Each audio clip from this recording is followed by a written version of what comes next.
Culture d'islam d'Abdelwahab Meddeb.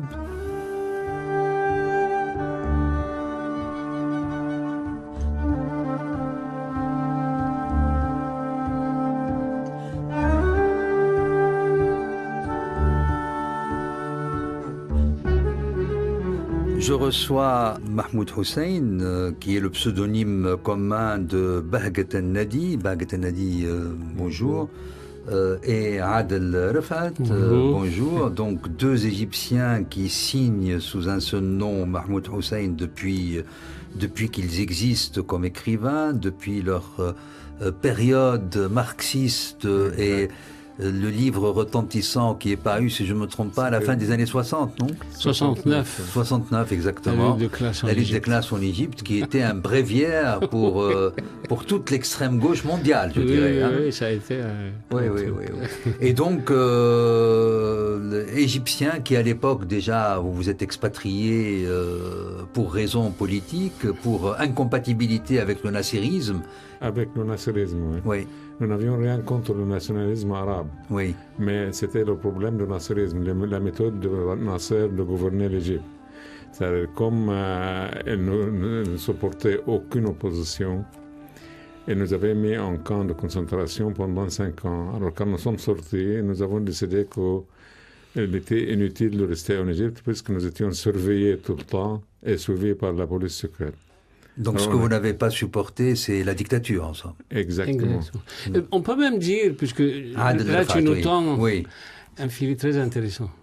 On ignore, en Europe, que dans la plupart des pays arabes modernes, dont l'Égypte, la Tunisie, l'Algérie, l'Indonésie, le XXe siècle a été un siècle de laïcisation de la vie politique. On a l'impression que de tout temps, l'islam était représenté comme il l'est aujourd'hui. C'est pas vrai. Il y a eu la grande période d'après la Première Guerre mondiale où des partis explicitement laïques et démocratiques ont pris la direction du WAFD comme le WAFD en Égypte. Oui. Et là, ça a été un élan prodigieusement important. Ensuite, après la Deuxième Guerre mondiale, pour surmonter les crises de ces pays, il y a eu plutôt la tendance militariste, s'appuyant sur les nouvelles structures militaires, pour tenter de faire avancer la cause nationaliste, mais en réprimant les élans démocratiques du peuple égyptien notamment. Donc là, il y a eu ce dont Bahgat vient de parler, ce sentiment que... Bon, Nasser a fait avancer des choses. La nationalisation du canal de Suez en 1956, c'était un immense moment. La fierté retrouvée, le sentiment que la dignité de l'Égypte et à travers elle les peuples arabes, et souvent d'ailleurs dans d'autres pays non arabes, le sentiment que là, il y avait un moment de défi aux anciennes puissances coloniales, tout ça a été fort important. Il y a eu aussi un certain nombre de réformes de type social, dites réformes socialistes. Bon, ça c'est l'aspect, disons, positif qu'on peut reconnaître au nationalisme sous Nasser. Mais il a tué le mouvement démocratique. C'était vraiment le concept d'un monopole absolu de l'initiative politique. D'ailleurs, ce que vous dites est confirmé par l'écrit égyptien lui-même. L'Égypte n'est pas un pays aussi francophone que les pays du Maghreb, mais il a produit bien des auteurs francophones, et les auteurs de votre génération n'avaient rien à voir avec l'islam. Leurs questions et les questions qu'ils traitaient étaient sociétales et d'une toute autre nature. Pour confirmer ce que vous venez de dire, je pense à Anwar Abdelmalek, je pense à Samir Amin, c'était ces textes-là qui étaient lus et qui nous venaient d'Égypte, qui, au-delà de l'Égypte et à partir du cas égyptien, éclairaient l'intégralité de ce qu'on appelait le tiers-monde, ou ceux qui circulaient à travers ce qui était mis en place dans le cadre de ce qu'on appelait à l'époque les non-alignés, ou la tricontinentale. Je pensais que vous alliez parler des autres auteurs comme Taha Hussein et en arabe, cette fois-ci, en équivalence, oui, en équivalence. C'est ça. En arabe aussi, c'était le même ton. Exactement. Ils ont étudié en France, ils ont été très influencés par la culture française, par la Révolution française, les valeurs de la Révolution française. Ils sont revenus en Égypte avec l'espoir de construire une société qui serait comme la société française. Mais le problème, c'est-à-dire, je veux revenir un peu à ce problème de démocratie. C'est curieux que de temps que nous avons connu, de temps de l'Ouafd, on pouvait aller dans les rues, manifester, demander le départ des Anglais et revenir le soir chez nous, sans problème. De temps de Nasser, c'était exclu. Il ne fallait pas. Et quand les étudiants à l'université ont eu l'idée d'organiser une manifestation en faveur du peuple palestinien, le lendemain, ils étaient arrêtés. Ça me rappelle une remarque d'un professeur à l'université que nous aimions beaucoup, qui s'appelait Abdelrazak Abdelhassan. Lui, il était économiste, mais lui, quand il est sorti de la prison, il est devenu le dirigeant ou le président de la commission du cinéma en Égypte.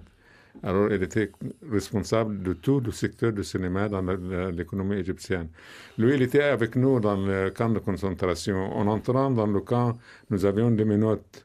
En regardant les menottes, il nous a dit, ou il a dit comme ça, comme s'il réfléchissait à voix haute, dans le temps, on importait ces menottes. Maintenant, on les fabrique localement. Alors, c'était ça qui était frappant. Pourquoi on avait besoin de ces menottes pour empêcher les gens de réfléchir ou de parler librement? Alors, justement, que s'est-il passé à Adel Rifat pour que de cette effervescence et de cette réflexion à partir des instruments conceptuels qui étaient dominants à l'époque, pour ne pas dire universels parmi la jeunesse. Et je le rappelle, lorsque dans vos livres vous réfléchissiez sur l'Égypte à partir de concepts marxistes, vous étiez lu dans le monde entier, parce que ce que vous disiez sur l'Égypte concernait ceux qui vivaient dans la réalité indienne, dans la réalité indonésienne, dans la réalité japonaise, dans la réalité brésilienne, argentine, mexicaine, c'est tout ce monde-là qui était en effervescence à partir de vos écrits, bien au-delà de l'horizontalité arabe. Que s'est-il passé pour que d'un seul coup, c'est l'islam qui devient la préoccupation première, au point que dans la dernière séquence de votre activité, après avoir été marxiste, vous avez été défenseur de la liberté et de la démocratie dans tout ce monde-là, par toute une série de livres et de films, et maintenant, depuis une douzaine d'années, c'est l'islam qui est devenu votre préoccupation. Que s'est-il passé pour qu'on en vienne là, au point que vous infléchissiez votre propre horizon d'écriture? Bon, c'est une histoire que je vais commencer après laisser... Oui, ben, parce que vous revenez à l'histoire. Pourquoi on s'est occupé, on a commencé à s'occuper de l'islam, et qu'est-ce qui s'est passé pour qu'on tourne le dos, par exemple, au marxisme, et on revient à l'islam. C'est une longue histoire. Quand nous sommes arrivés en France, on a été frappé par le fait que beaucoup de gens, je ne veux pas exagérer. En France en 66, je ne veux pas exagérer et dire presque la totalité de la population ignorait qu'il y avait une civilisation islamique et que cette civilisation avait joué un rôle important dans le développement de la civilisation européenne. Et nous en avions discuté avec beaucoup de gens, avec beaucoup d'amis français, qui nous ont dit que c'est parce que les gens ne savent pas. Et oui, mais pourquoi ils ne savent pas? Parce qu'il y a une histoire. Alors, on a essayé de faire de sorte à présenter cette civilisation au public français. Et on a fait un scénario pour une série de télévision. Figurez-vous que nous avons passé 25 ans à essayer de présenter ce scénario aux chaînes de la télévision. Les gens nous disaient, l'arabe, l'islam, ça n'intéresse personne. Mais on a fini quand même par faire cette série. Cette série qui s'appelle... Qui a eu un écho mondial, là aussi. Elle a été achetée par un très grand nombre, je crois, de télévisions. Exactement. C'est ça ça a été une autre surprise pour nous.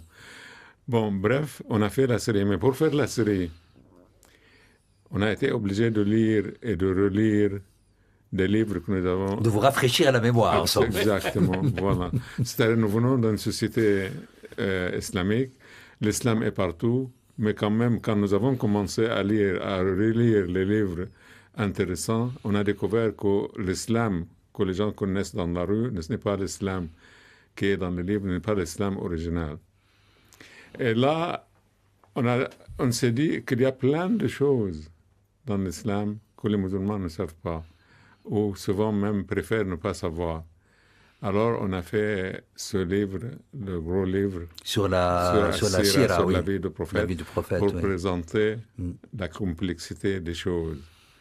Ça a Qui coïncidé... est paru chez Grasset, comme votre tout dernier livre, Ce pourquoi vous êtes ici aujourd'hui, Mahmoud Hussein, alias Bahgat El-Nadi et Adel Rfat, Ce que le Coran ne dit pas, toujours chez Grasset, aux éditions Grasset. Cela a coïncidé avec un mouvement en Égypte où Sadat essayait de s'appuyer sur les islamistes contre le courant de gauche.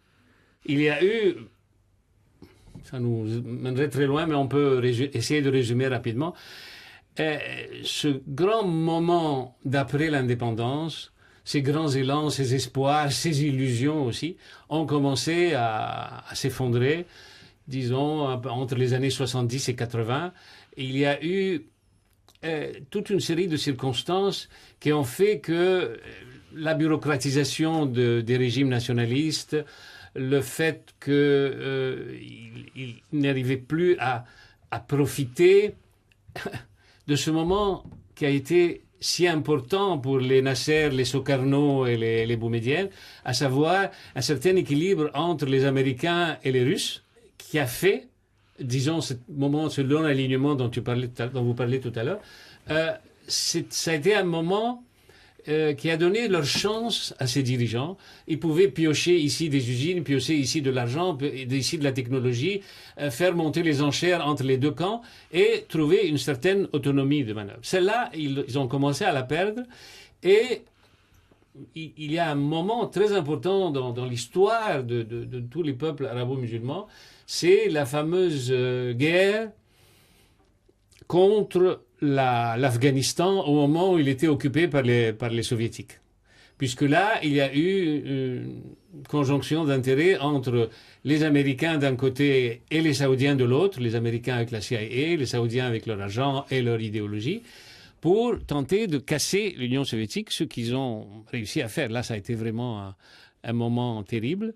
Et à partir de là, on peut dire que les idées wahhabites ont fait des pas de géant. Avec tous les moyens wahhabites, avec les pétrodollars. Bien sûr, quand on dit les idées, c'est avec les... Et donc, là, quand on revient donc, à ce que disait Bahgat, Sadat qui commence à chercher des appuis en dehors des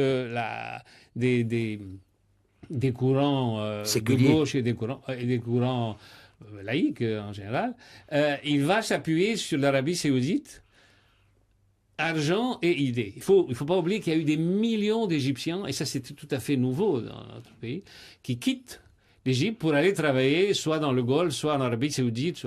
Ils vont travailler, ils gagnent beaucoup plus qu'en Égypte, où vous n'avez pas de quoi... Ils rentrent avec les idées. Ils rentrent avec de l'argent, ils achètent leur maison ou leur Mercedes, c'était le symbole. J'ai acheté ma Mercedes, on disait à l'époque, et avec des idées. Et les femmes qui commencent à se voiler, etc. Il faut noter qu'à l'époque, les années 60, nous étions à l'université, Bagat et moi, il n'y avait pas une fille voilée. C'est juste un signal. C'est pas que le voile en soi résume tout, mais c'est un signal. Il n'y avait pas une fille voilée. Donc là, il y a eu une espèce de fermeture générale au cours de laquelle on voit d'abord une certaine religiosité de plus en plus rétrograde, de plus en plus conformiste. Et exploitée. Et exploitée, bien évidemment. Et puis, à la faveur de cette religiosité, le retour des courants islamistes, dont les frères musulmans. On en parle beaucoup et on parle d'eux maintenant en disant, voilà, ça fait 80 ans que ce sont... Mais il faut savoir que durant toute la plus grande partie du XXe siècle, ils existaient, mais ils étaient un courant mineur, face au Wafd et marginal. Et ce n'est que vers l'extrême fin du XXe siècle qu'ils ont commencé à prendre toute leur ampleur. Je voudrais ajouter à ce que Adel vient de dire que les frères musulmans, dans le temps, étaient considérés comme les agents de la Grande-Bretagne en Égypte. C'est-à-dire les Égyptiens pensaient, et peut-être avec raison, que ce sont les Anglais qui ont encouragé Hassan al-Banna à organiser les frères musulmans contre le parti al-Wafd qui menait la campagne contre les Britanniques. Contre les Britanniques. Mais la campagne, il ne faut pas exagérer, c'est-à-dire c'était une campagne politique, ce n'était pas une campagne militaire ou une lutte armée comme ça s'est passé dans d'autres pays. Mais une campagne menée à partir d'une idéologie libérale. Oui, absolument. J'ai dit au début que nous vivions dans une société libre, plus ou moins. C'est-à-dire, il y avait les Anglais, mais on était libre. On pouvait organiser des manifestations contre les Anglais, contre les Britanniques, contre le roi, Et puis les controverses intellectuelles étaient vives, extraordinaires. Dans l'entre-deux-guerres, l'entre-deux-guerres était d'une fécondité extraordinaire.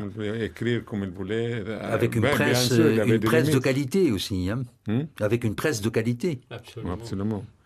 Non, c'était une autre vie. C'est-à-dire, quand Nasser est arrivé au pouvoir, ça a beaucoup changé.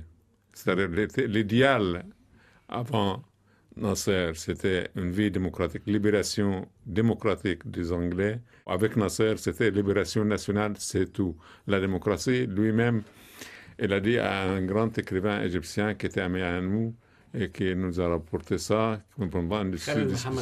Ah oui. Pendant une discussion, que Nasser lui a dit « Pourquoi vous êtes pressé?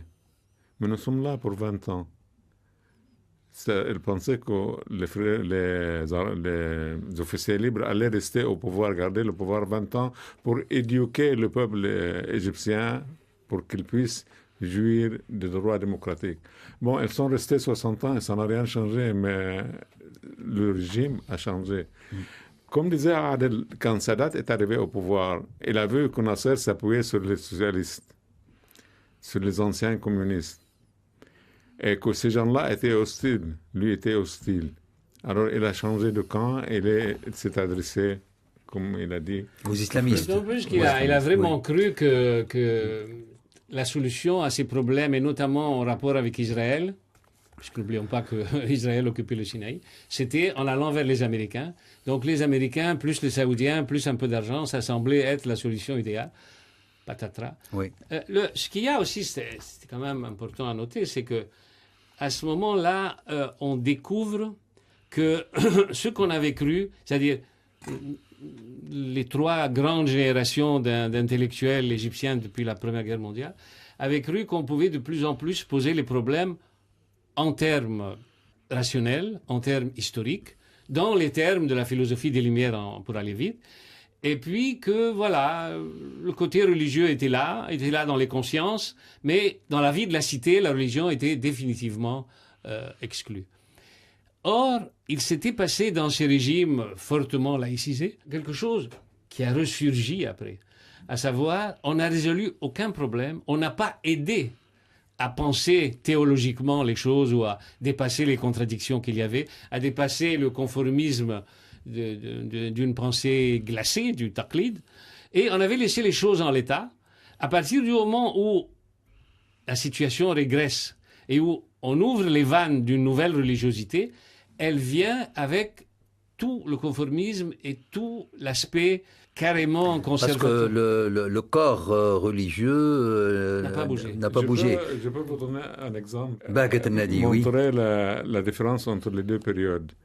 Nous, quand nous étions enfants, on allait à la mosquée. Nous n'étions pas très religieux, mais c'était la règle, plus ou moins. On allait à la mosquée pour faire la prière de vendredi. On était attirés surtout par l'imam de la mosquée qui faisait le prêche. Le sermon. Cet homme, quand il parlait de l'islam, c'était un autre islam totalement différent de l'islam des frères musulmans. On a appris par exemple qu'Omar ibn al-Khattab, qui était le deuxième calife après la mort du prophète, passait dans les rues le soir pour s'interroger sur la situation de ses co-religions. Et il a entendu du bruit dans une maison. Alors il est monté, il a regardé, il a trouvé des gens qui étaient en train de boire et de chanter. Alors il est descendu, il a fracassé la porte, il leur a dit, bande de méchants, vous êtes en train de boire et de chanter, et c'est interdit par le Coran. Alors l'un d'eux lui a dit, oui, c'est vrai, nous avons fait quelque chose d'interdit, mais toi aussi, tu as fait deux choses d'interdites. D'abord, tu nous as espionnés. Deuxièmement, tu as cassé la porte. Et c'est interdit par l'islam. Et Omar lui a dit, tu as raison. Il est parti sans châtier les gens.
Alors, ce livre, ce que le Coran ne dit pas, déjà dans votre livre antérieur, dans cette séquence donc musulmane, après la série télévisuelle accompagnée d'un livre, d'ailleurs sur la civilisation de l'islam, le premier livre, El Sira, qui est paru en 2 tomes et qui a eu un énorme écho, je crois, hein, toujours chez Grasset en 2005 et en 2007, où vous avez vraiment travaillé à fond sur tout le corpus de la Sira pour en donner la quintessence en français. Le prophète de l'islam raconté par ses compagnons, le sous-titre donc de la Sira. On est dans la même logique. Dans la Sira, vous montrez aussi, à tout le moins, un islam traversé par la complexité. Quand on a travaillé, disons, en gros, 10 ans pour donner la quintessence de ce que la Sira apporte, on est frappé par 2 choses. D'une part, le prophète apparaît en tant que prophète, certes, mais aussi en tant qu'homme. C'est-à-dire avec toute sa dimension humaine, historique, morale, personnelle, intime. Et c'est un géant de l'histoire. C'est tout à fait prodigieux comme... Mais nous parlons de l'histoire, nous parlons de l'humain. Ça, c'est un point. Le deuxième point, c'est le rapport qui nous a semblé absolument évident entre des centaines de versets et le moment de la révélation, le moment où ils descendent sur le prophète. Un rapport donc entre la descente de ces versets et le temps où ils sont descendus, les circonstances dans lesquelles le prophète les a reçus comme message. Nous avions cru que c'était tellement évident que ça se passait de commentaires. En fait, non. Puisqu'on a eu plein de conférences qu'on a faites un peu partout. Et les gens nous disaient, ah oui, mais est-ce que le Coran parle, qu'est-ce qu'il dit pour le voile, qu'est-ce qu'il dit pour la lapidation? Bon, d'accord, n'importe quel élève en seconde pourrait leur dire, voilà ce que dit le Coran, etc. Mais non. Alors on s'est dit, bon, on a fait un premier ouvrage pour signaler ce rapport absolument évident pour nous entre de très nombreux versets du Coran et les circonstances dans lesquelles ils ont été révélés. Ce deuxième ouvrage va plus loin. On a senti le besoin de le faire. On reviendra peut-être après sur le rapport entre ça et le moment révolutionnaire que vit l'Égypte depuis 2 ans. Mais c'est surtout qu'on essaye de se concentrer sur une idée. Nous ne faisons pas, nous ne sommes pas des spécialistes, c'est pas parce qu'on a travaillé pendant 10 ans qu'on va devenir des spécialistes de l'exégèse. Nous avons étudié les exégètes et nous avons infiniment appris au prix d'eux. Mais ce n'est pas ce que nous voulons faire. Nous voulons vraiment pointer du doigt une chose essentielle qui nous a semblé bloquer un très grand nombre d'esprits. Nous parlons de croyants et nous sommes frappés par des gens qui croient, qui sont même parfois souvent pratiquants et qui en même temps se posent des questions sur quoi? Sur le fait qu'on leur dit, on leur rabâche, et là c'est vraiment ces 20 dernières années qui ont repris toute une thématique qui, elle, a plus de 1000 ans, à savoir le Coran étant la parole de Dieu, ces versets sont formulés pour embrasser éternellement tous les contextes possibles. Il faut avoir avec eux la permanence. Et vous essayez de démontrer qu'il y a deux strates dans le Coran, une strate circonstancielle et une strate qui peut avoir pour elle l'éternité. Là aussi, quand on vient nous demander, oui, mais vous pensez que c'est quoi? Non, c'est même pas notre problème. Juste faire toucher du doigt aux gens cette vérité qui n'est pas seulement palpable, qui pour nous est aveuglante. À savoir, il y a quelque chose qui est de l'ordre, qui semble être de l'ordre de l'évidence et qui ne l'est pas du tout. Ben, puisque le Coran est la parole de Dieu, Dieu, lui, est éternel. Donc sa parole est éternelle comme lui. Dieu ne peut pas se tromper, donc tout ce qu'il a dit est imprescriptible. Et valable en tout Et lieu, valable en tout temps. lieu et en tout temps. Et donc, mais les gens voient bien qu'il y a toute une série de choses Qui ne peuvent pas. qui ne peuvent pas aller dans ce sens. Alors, il est évident que nous ne sommes absolument pas les premiers à l'avoir dit, ni les seuls, et il y a des gens qui ont beaucoup plus brillamment que nous évoqué ces questions, et la plupart des choses qu'on dit ont déjà été touchées avec plus ou moins d'importance. C'est des gens, on y reviendra peut-être si vous voulez, Oui, mais c'est... parce que vous insistez sur une chose, vous dites que vous vous inscrivez dans un courant, dans un corpus déjà existant, et qui a ses maîtres comme Abd-Razzaq, et en langue arabe, et en langue anglaise, et Bien en langue sûr. française. Mais en même temps, là aussi, ce qui nous a frappé, c'est avec quelle facilité, dans un milieu musulman, même ouvert, mais enfin conservateur, dans ces milieux, avec quelle facilité on révoquait la parole de tous ces gens-là en disant « oui, mais bon, ils sont suspects ». Pourquoi sont-ils suspects? Parce qu'ils s'appuient sur la pensée des Lumières, voilà, pour aller vite. Et la pensée des Lumières, c'est par définition, pour la pensée du taqlid, pour les imitateurs, pour ceux qui ne veulent pas penser, elle est tout simplement suspecte. Et d'ailleurs, ils vous disent carrément, mais quoi, vous voulez éclairer la pensée de Dieu par des penseurs qui, eux, sont contre Dieu, ou en tout cas, qui s'en écartent et qui ne sont pas dans le domaine de la religion musulmane qui, elle, est là. Bon. Alors, à partir de ce moment-là, qu'est-ce qui nous a frappé dans nos travaux et qui nous a fait dire nous pouvons ajouter notre petite pierre, modeste mais très pointue? C'est que nous avons voulu retrouver des thèmes indiscutables pour tous les religieux et utilisés par tous les exégètes, même les plus conservateurs, à savoir les asbab al-nuzul, et qui est absolument traditionnel. Et d'ailleurs, vous puisez notamment dans un des tout derniers, parce que c'est une tradition qui date depuis le IXe siècle, et un des très grands manuels de cette tradition appartient à un de vos compatriotes, Suyuti, qui est un des grands polygraphes du XVIe siècle. Bien sûr. Bien sûr. Mais même en remontant à Tabari, il y a des Tabari. choses tout à fait essentielles. Donc. Non, c'est ça que je voulais dire, que l'islam est peut-être la seule religion de trois religions monothéistes qui nous donne beaucoup d'informations sur ses origines et son développement. Quand on lit les livres écrits sur la Sira, la vie de prophète, on a beaucoup de détails. Et ces détails et ces histoires qu'on raconte, que les compagnons du prophète racontent à propos de lui, à propos de la révélation du Coran, nous a donné l'impression, peut-être la conviction, que le Coran est en réalité un dialogue entre ciel et terre. C'est-à-dire, ce n'est pas un livre qui a été révélé d'une manière arbitraire à des fidèles. Non, c'est un dialogue. Il y a les fidèles qui posent des questions et le ciel répond à ces questions. Et quand les réponses ne conviennent pas,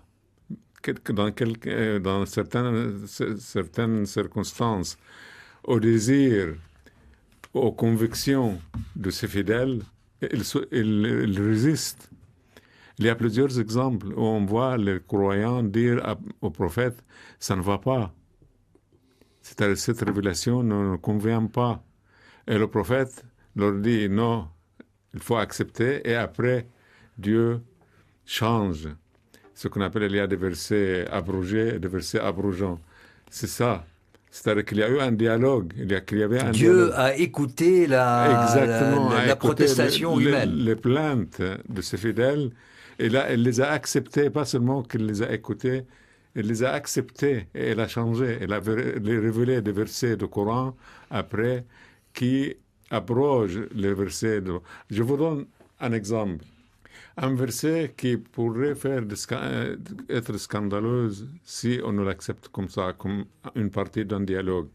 Il y a un verset dans le Coran qui dit « N'obligez pas vos filles à devenir prostituées si ces filles ne le veulent pas. » Quand on lit ce verset, on est choqué parce que ça signifie quoi? Ça implique que si ces filles veulent être des prostituées, alors ça va, ça peut aller. Tandis que ça a été révélé dans des circonstances très particulières. Et il y a eu un peu plus tard, d'autres versets qui ont abrogé ce verset. Alors, c'est un dialogue entre ciel et terre. C'est ça l'essentiel. C'est ça que nous voulons dire aux musulmans. C'était un dialogue entre des fidèles, des gens d'une certaine époque, qui avaient certaines convictions, qui vivaient dans certaines conditions, et Dieu leur révélait ce qu'ils devaient faire. Et quand ça ne leur convenait pas, elles s'opposaient à ça et Dieu acceptait. Alors, il faut prendre les choses de cette manière aujourd'hui. C'est-à-dire, s'il y a des versets dans le Coran, nous n'avons plus la révélation, nous n'avons plus le prophète, mais nous avons notre raison, notre cerveau. On peut réfléchir. Si ça va avec les conditions actuelles de la vie, ça va. Sinon, on change. C'est-à-dire que vous donnez un statut historique à cette technique de Asbab al-Nuzul, des circonstances de la révélation. Et c'est d'ailleurs le titre d'un de vos chapitres, Adl Rafat, le statut historique des circonstances de la révélation. Oui, nous avons passé en revue tout ce qui fait que pour l'historien aujourd'hui, on ne peut pas accepter tel que l'ensemble de ces textes. Pourquoi? Parce que d'abord, les témoignages des compagnons ne se recoupent pas toujours. Ils se recoupent en général, mais très souvent il y a des contradictions, des différences, où un compagnon croit se souvenir de quelque chose et un autre la situe dans un autre moment, etc. Bon, ça c'est un premier point. Deuxième point, les compagnons ont transmis souvent oralement leurs souvenirs ou leurs remarques. Ce n'est que plusieurs générations après leur mort qu'on a pu transcrire par écrit leurs souvenirs. La transcription pose des problèmes parce qu'il fallait que des gens passent des années de leur vie à aller chercher quelqu'un qui a été le fils de quelqu'un, qui a été le petit-fils d'un autre, etc., et qui se souvient qu'on lui a dit ceci ou cela. Donc ça a été un énorme travail de recoupement qui, dans les circonstances, ne pouvait pas être d'une très grande rigueur. Ajoutons enfin que quand l'ensemble de ces textes a été mis par écrit, nous sommes dans une toute autre époque que l'époque héroïque des premiers musulmans.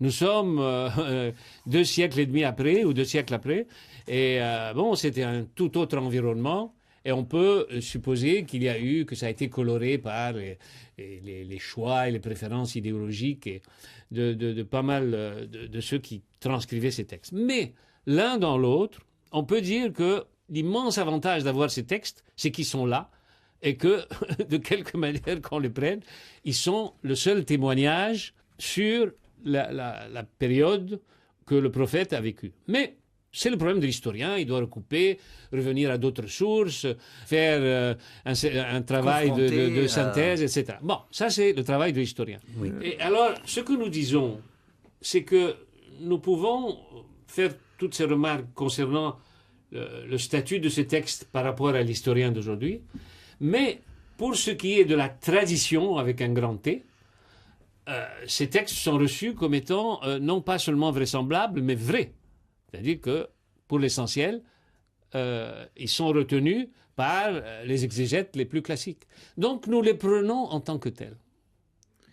Et puisque ce qui compte dans l'exégèse classique, c'est leur statut théologique, pas leur statut historique. Donc vous essayez d'éviter en fait les réfutations de Absolument. tout le travail des réformateurs par les dogmatiques, en fait. Exactement. Ça a été notre souci au cours de ces dernières années.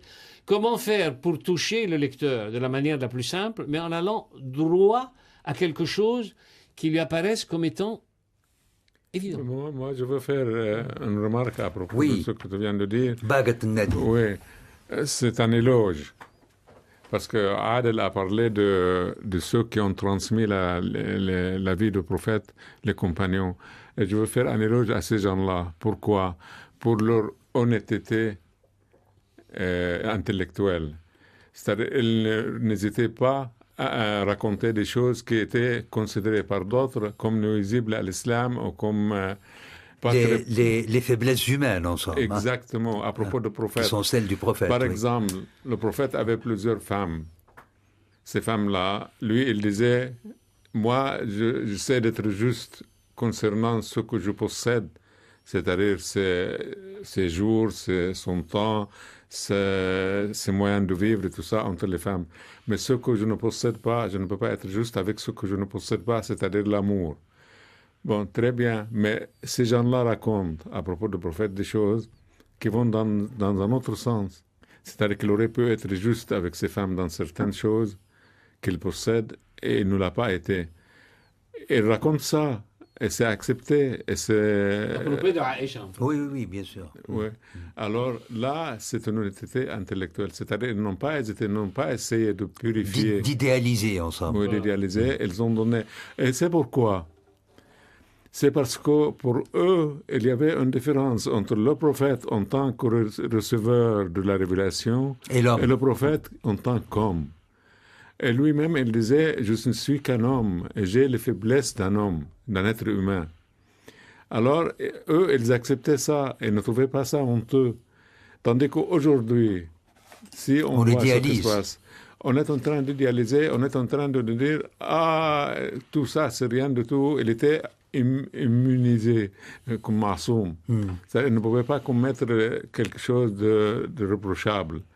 Lui, il disait, à la fin de sa vie, il s'est montré à tous les musulmans, il leur a dit, je sais que je suis un homme, je sais que j'ai fait beaucoup de bêtises, plus ou moins, j'utilise le mot.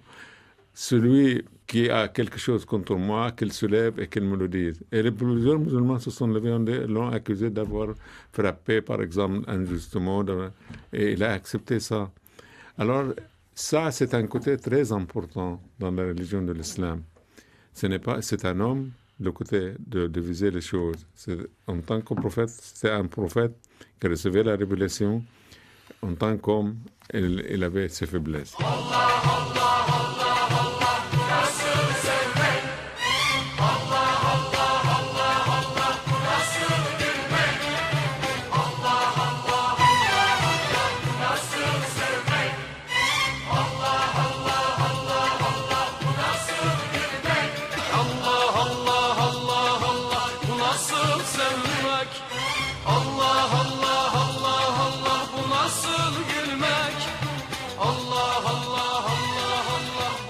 Alors, Adel Rifat, j'aimerais bien que vous nous donniez des exemples concrets de ce que pensent les musulmans de ce qu'il y a dans le Coran et de ce que le Coran ne dit pas selon la méthode qui est la vôtre. Prenons la question du djihad, hein, ce qui appelle au djihad dans le Coran, par exemple la fameuse sourate 29, la sourate 9, pardon, la Tauba, le verset 5 qui appelle à la destruction de tout païen. Dans ces conditions, si le musulman a appliqué ça, il a trucidé 80% de la population de l'Inde et 100% celle de la Chine.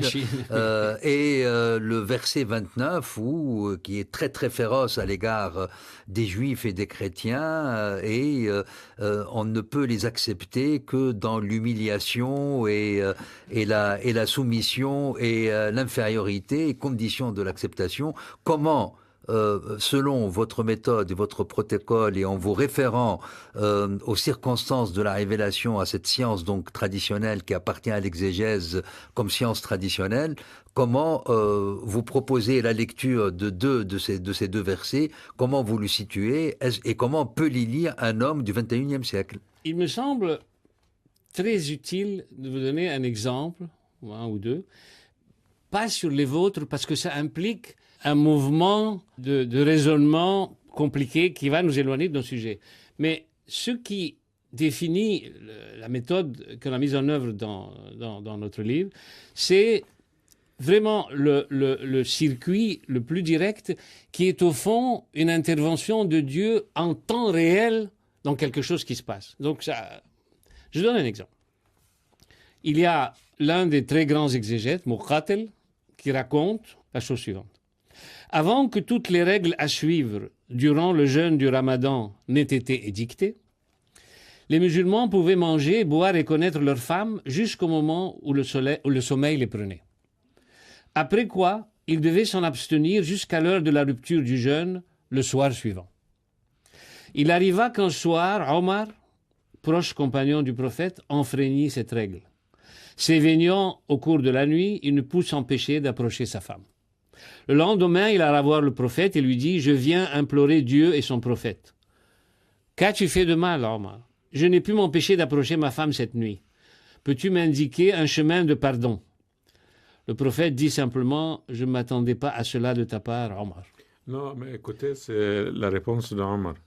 Parce que ça, c'est très important. Ça revient à ce que nous disions à propos d'un dialogue entre ciel et terre. Oui. Alors, Omar repartit chez lui, désespéré. Mais peu après, le prophète sut que Omar n'était pas seul à enfreindre la règle de l'abstinence. Plusieurs musulmans avouèrent qu'ils faisaient la même chose. Le prophète fit alors rappeler à Omar et lui récita le verset que Dieu venait de révéler.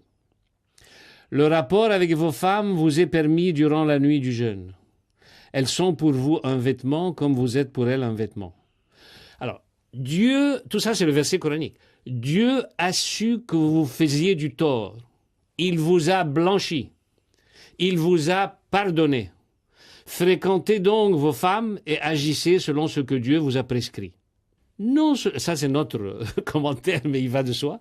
Non seulement Dieu traite les pécheurs avec indulgence et leur pardonne leur écart, mais il va jusqu'à changer la règle en vigueur. Il leur permet désormais ce qui était jusque-là interdit. Ça c'est un exemple de changement introduit en temps réel par l'intervention divine dans la vie des musulmans. Et il y a plusieurs... Je veux ajouter à cette histoire de la femme, parce que je crois que nous l'avons enlevée parce que c'était un commentaire. Oui, c'est qu'Omar, en entendant le verset du Coran, a dit au prophète, je ne m'attendais pas à moins de mon Dieu. C'est-à-dire lui-même, il s'attendait, il avait révélé ce qu'il avait fait au prophète, et il s'attendait à ce que Dieu réponde positivement à sa demande. Et c'est ça que Dieu a fait. Mais je reviens à ce que vous disiez à propos des Juifs. Le Coran, les versets du Coran qui sont durs à propos des Juifs et des chrétiens. Mais là, si on ne prend pas le Coran dans son évolution, on ne comprend rien. Il y a des versets qui ont été abrogés par d'autres versets.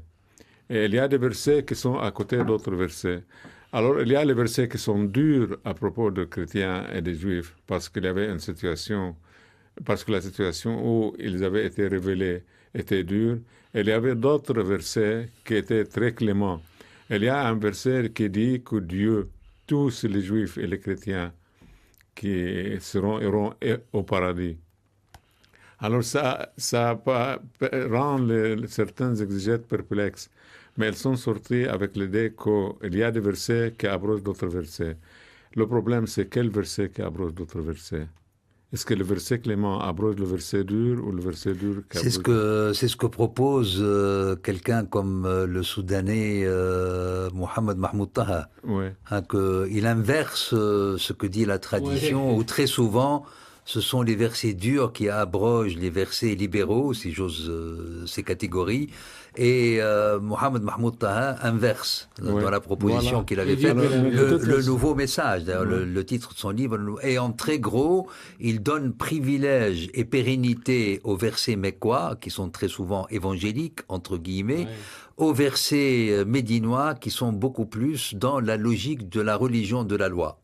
Mais le problème, c'est que le Mus'haf, exactement ce que vous dites, c'est que le Mus'haf, le Coran, est un livre où tous les versets sont groupés. Alors, que fait un musulman pour essayer de comprendre ça? Qu'est-ce que vous entendez par groupé? Groupé dans des sourates ou quoi? Qu'est-ce que vous Oui, voulez dans dire? des sourates, Oui. dans tout Dans le des livre. chapitres, C'est-à-dire, oui. il n'y avait pas. Le Coran n'a pas été révélé comme il est maintenant. Quand on dit qu'il y a le Surah al-Baqarah qui est de 220 ou 280 versets, qui est là, mais elle n'a pas été révélée comme ça. C'était des versets qui ont été révélés. Des versets après, ou des séquences de versets, voilà, oui, qui ont été après, révélés. Voilà. le prophète ou Dieu a groupé ces versets. Et en plus, du temps d'Othman, quand on a groupé ces versets, on a pris la liberté de mettre certains versets ailleurs que quand ils étaient mis par le prophète. Alors tout ça, ça pose des problèmes. Si on ne prend pas le Coran comme un dialogue entre ciel et terre, on se trompe.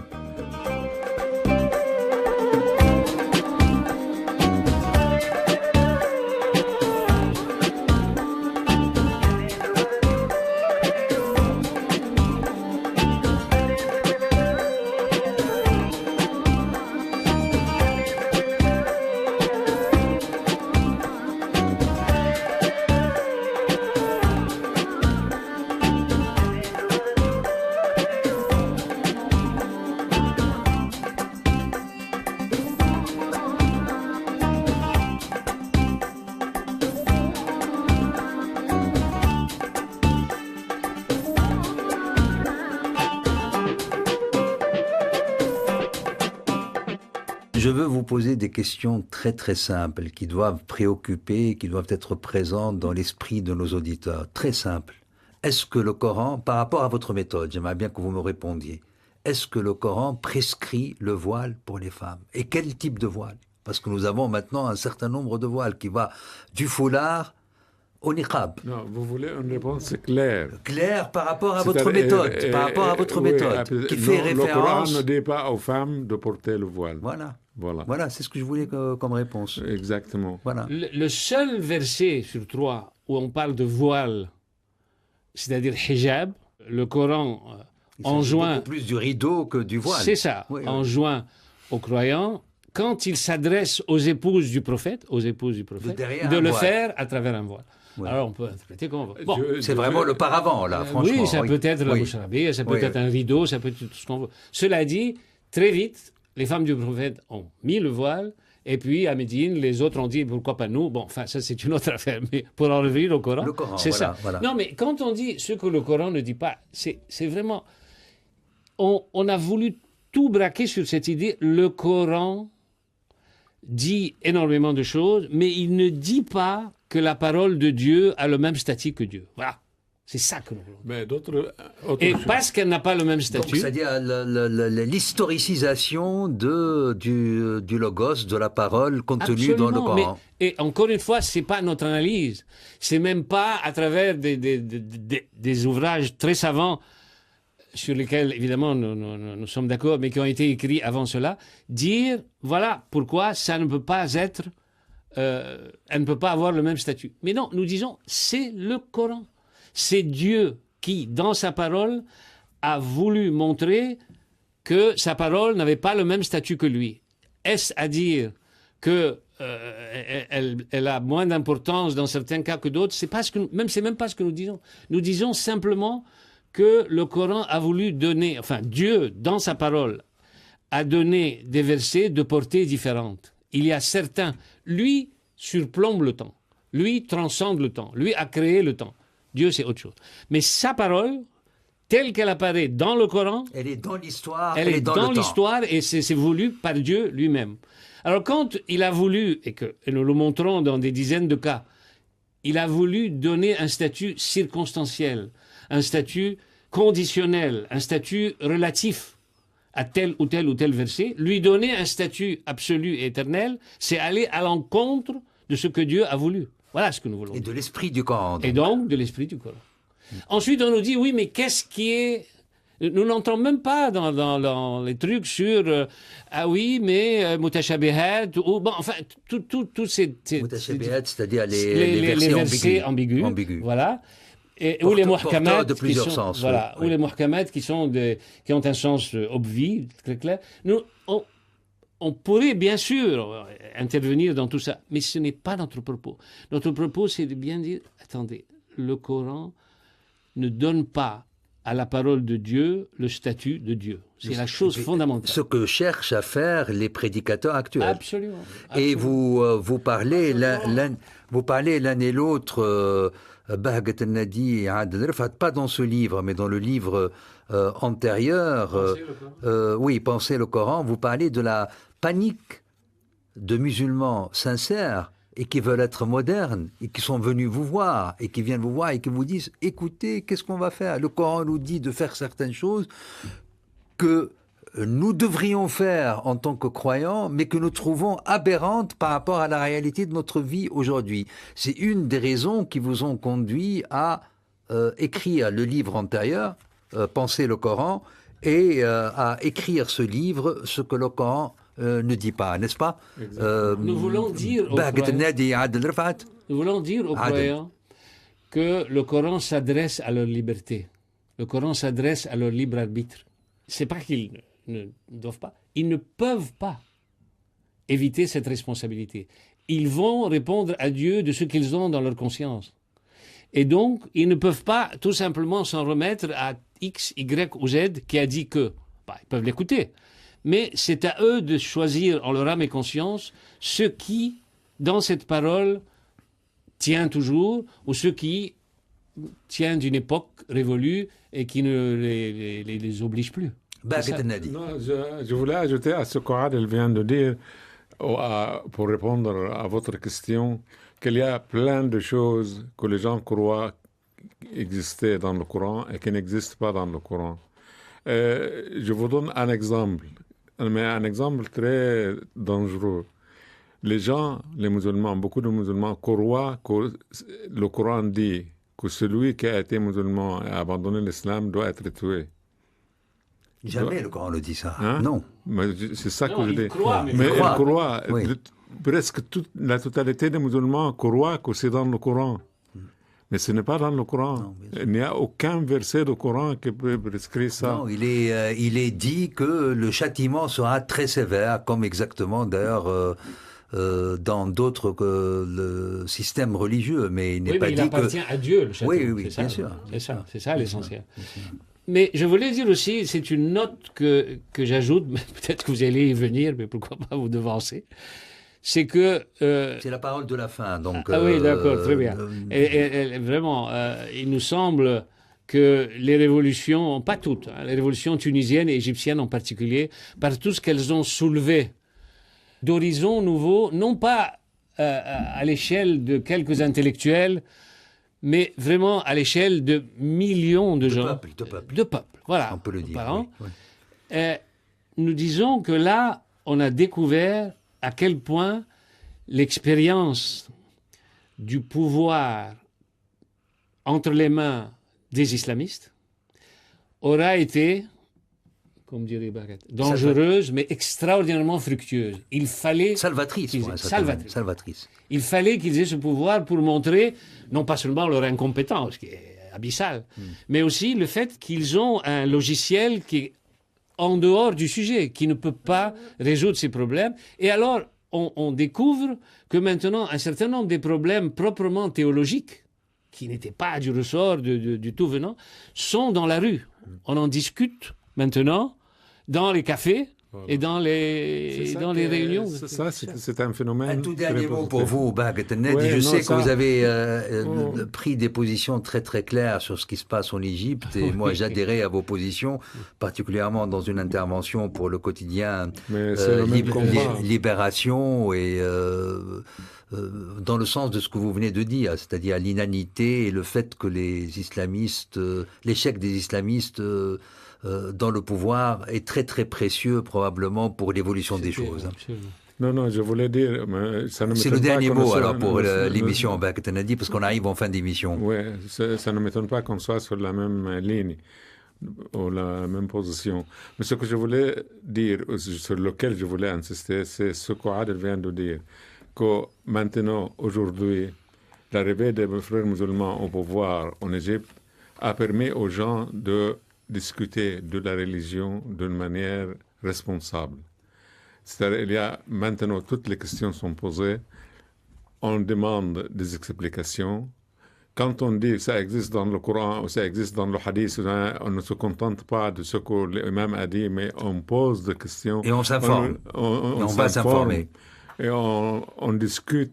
Et ça, c'est un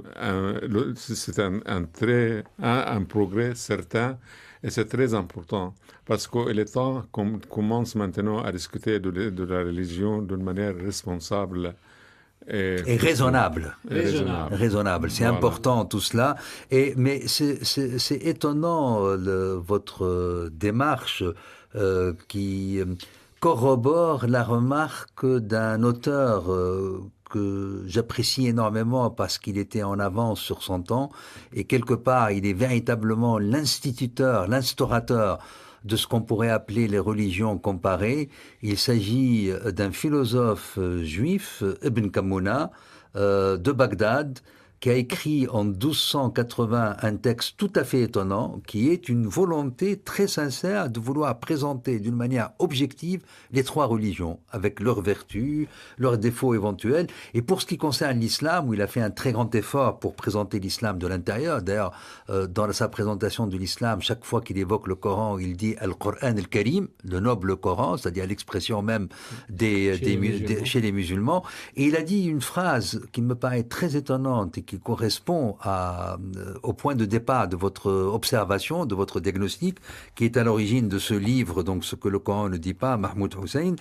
Il dit « Les musulmans de mon époque sont des musulmans qui sont loin du Coran. Ils font des choses qui ne sont pas dans le Coran. » Merci donc. Merci à vous. Mahmoud Hussein, alias encore une fois le pseudonyme donc commun de Bahgat El-Nadi et Adel Rifat, auteur de votre tout dernier livre qui appartient à cette séquence consacrée à l'islam de votre œuvre qui a commencé en 2005 avec le premier tome d'El Sira, avec le deuxième tome d'El Sira qui est paru en 2007, avec Penser le Coran qui est paru en 2009, l'ensemble donc de ce quartet, de ce polyptyque en 4 volets, paru aux éditions Grasset. C'était Culture d'Islam d'Abdelwahab Meddeb, Dominique Compétissa ayant assuré la coordination de cette émission, Stéphane Touvenin le son et la technique, François Connac,